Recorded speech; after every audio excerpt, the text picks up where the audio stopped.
Hello everyone. आज के इस वीडियो से हम स्टार्ट कर रहे हैं इंडियन कॉन्ट्रैक्ट एक्ट 1872 पार्ट 2। हमने अपना पिछला लेक्चर चैप्टर नंबर 1 पूरा ख़त्म कर दिया था। आज से हम स्टार्ट करेंगे चैप्टर नंबर 2।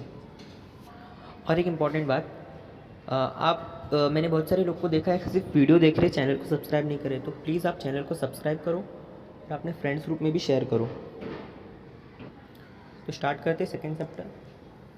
इसके अंदर हमको पढ़ना है consent and free consent, void agreement, contingent contract, और ये जो क्रॉस मार्क किया हुआ है क्वाजी कॉन्ट्रैक्ट और ई कॉन्ट्रैक्ट, ये ज़्यादातर एग्जाम में नहीं आते, तो इसको हम लास्ट में करेंगे। उसके बाद performance of contract, modes of discharge of contract and breach of contract. आज के इस वीडियो में हम देखेंगे कंसेंट। कंसेंट का मतलब two or more person are said to consent when they agree upon the same thing in the same sense. मतलब जब दो या फिर दो से ज़्यादा व्यक्ति किसी सेम थिंग, मतलब किसी एक पर्टिकुलर चीज़ के लिए सेम थिंग में और सेम सेंस में, जो ए को समझ में आया वो बी को भी समझ में आना चाहिए, और जो बी के नॉलेज में है वो ए के नॉलेज में भी होना चाहिए, सेम थिंग और सेम सेंस, तो उसको बोलेंगे कंसेंट। जब दोनों भी पार्टीज एक ही चीज़ के ऊपर एग्री होते हैं तो उसको हम बोलते हैं कंसेंट, और ये बताया गया सेक्शन 13 में। Parties to the contract must give consent, consent must be free, free consent is one of the essential element of a valid contract. हम जब वैलिड कॉन्ट्रैक्ट कर रहे थे तो हमने देखा था कि फ्री कंसेंट होना ज़रूरी है। When both the parties agree upon the same thing in the same sense they are said to be at ad idem. When parties are not ad idem they are not, there is no consent. Ad idem का मतलब होता है same thing upon the same sense. जब दोनों party same thing और same sense में agree होंगे तो हम उसको बोलेंगे वो कंसेंट, फ्री कंसेंट है उन दोनों की। अभी हम कंसेंट को फ्री कब कब बोल सकते हैं? Consent is said to be free when it is not caused by, जब ये 5 चीज़ उसके अंदर ना हो। 1 coercion, undue influence, fraud, misrepresentation और मिस्टेक। अब ये पाँचों क्या है, उसको हम अलग अलग 1 बाय 1 डिटेल में आगे वीडियो में एक्सप्लेन करेंगे। अगर आपका कॉन्ट्रैक्ट कोर्शियन से बनाया गया है, if the consent is caused due to any one of the following, अगर आपका जो कंसेंट है वो कोर्शन से लिया गया, अनड्यू इन्फ्लुएंस से, फ्रॉड से, मिसरिप्रेजेंटेशन से या फिर मिस्टेक से लिया गया हुआ है, तो आपका जो कॉन्ट्रैक्ट होगा उसके अंदर वॉइडेबल हो सकता है। मतलब आप अपने, जिसका फ्री कंसेंट नहीं था वो कॉन्ट्रैक्ट को वॉइड कर सकता है, वॉइडेबल, उसके पॉइंट ऑफ व्यू से वो वॉइडेबल हो सकता है। सिर्फ जो मिस्टेक से बनाया गया कॉन्ट्रैक्ट है वो वॉइड होता है। अभी जो भी हमने देखा coercion, undue influence, mistake, misrepresentation, अभी उसको डिटेल में हम 1 बाय 1 यहाँ पे डिस्कस करने वाले हैं। अभी कोर्शन क्या होता है इसको बताया गया सेक्शन 15 में। अभी कोर्शन का सिंपल मतलब होता है किसी के आगे, किसी के दबाव में आके हम वो चीज़ करते हैं। कोर्शन इज कमिटिंग और threatening to commit any act forbidden by the IPC, Indian penal code, और द अनलॉफुल डिटेनिंग और threatening to detain any property to the prejudice of any person whatever with the intention of causing any person to enter into an agreement. किसी को हम दबाव में लाके उससे हम कॉन्ट्रैक्ट या फिर एग्रीमेंट कराना चाहते हैं। It is immaterial whether the Indian Penal Code is or not in force in the place where the coercion is employed. अभी देखेंगे essentials of coercion।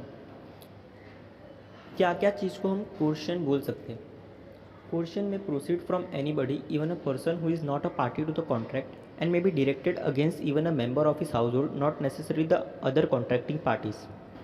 मतलब जो ए और बी दो पार्टीज़ है, ज़रूरी नहीं है कि खाली वो ही जाके कोर्ट ऑफ लॉ में ऐसा बोल सकती कि मेरे साथ कोर्शन हुआ है, मतलब मेरा फ्री कंसेंट नहीं था। मतलब जिसको लगता है कि हाँ ये गलत हो रहा है वो जाके कोर्ट ऑफ लॉ में ऐसा प्रूव कर सकता है कि ये फ्री कंसेंट से नहीं लिया गया था, इनका कोर्शन से इनका कंसेंट लिया गया था। Coercion include physical compulsion, fear and even danger to goods. मतलब इसमें आपका किसी को डराना धमकाना और आपके जो सामान है आपका उसको डेंजर में आना। Consent must be obtain by unlawfully detaining और threatening to detain any property. किसी का कंसेंट अनलॉफुली मतलब गैर कानूनी तरीके से लिया गया हो, उसको डरा या फिर धमका के। The act must have done with the intention of causing any person to enter into an agreement. मतलब सामने वाले के साथ हम कुछ एग्रीमेंट करना चाहते हैं, ये इंटेंशन से हम उसको डराते या फिर धमकाते हैं। It does not matter whether the Indian penal Code is or not in force at the place where coercion is employed. ये ज़रूरी नहीं रहता कि इंडियन पिनल कोड मतलब वहाँ पे एप्लीकेबल होता है कि नहीं। अगर तुम्हारे साथ कोर्शन हुआ है तो वो कॉन्ट्रैक्ट तुम वॉइड कर सकते हो, वॉइडेबल। अभी कोर्शन के इफेक्ट क्या क्या होते हैं। When consent to an agreement is caused by coercion, the agreement is a contract voidable at the option of the party whose consent was so caused. मतलब यहाँ पे जो आपका कॉन्ट्रैक्ट होता है, अगर आपका कंसेंट कोर्शन के थ्रू लिया गया है, तो जो अग्रीव पार्टी है, मतलब जो कंप्लेनेंट पार्टी है, वो उसके ऑप्शन के उसके ऑप्शन के हिसाब से वो जो कॉन्ट्रैक्ट है वो वॉइडेबल हो सकता है, मतलब वो अवॉइड कर सकता है कॉन्ट्रैक्ट। ऐसा सेक्शन 19 में लिखा गया है। A person to whom money has been paid for anything deliver under coercion must repay और रिटर्न इट। मतलब किसी पर्सन को अगर पैसा दिया गया है कि तू इसको डरा या फिर धमका, तो उसको जितने भी पैसे मिले हैं वो उसको रिटर्न करना होगा। He may rescind the contract within a reasonable time under the Specific Relief Act 1963। और वो कॉन्ट्रैक्ट से हट सकता है, कैंसल अपने आप को दूर कर सकता है within a specific reasonable time according to Specific Relief Act 1963। अब यहाँ पे एक इलस्ट्रेशन दिया गया है। A threatened to shoot B if he does not let out his house to A. A ने बी को बोला कि मैं तुमको शूट कर दूंगा अगर तुमने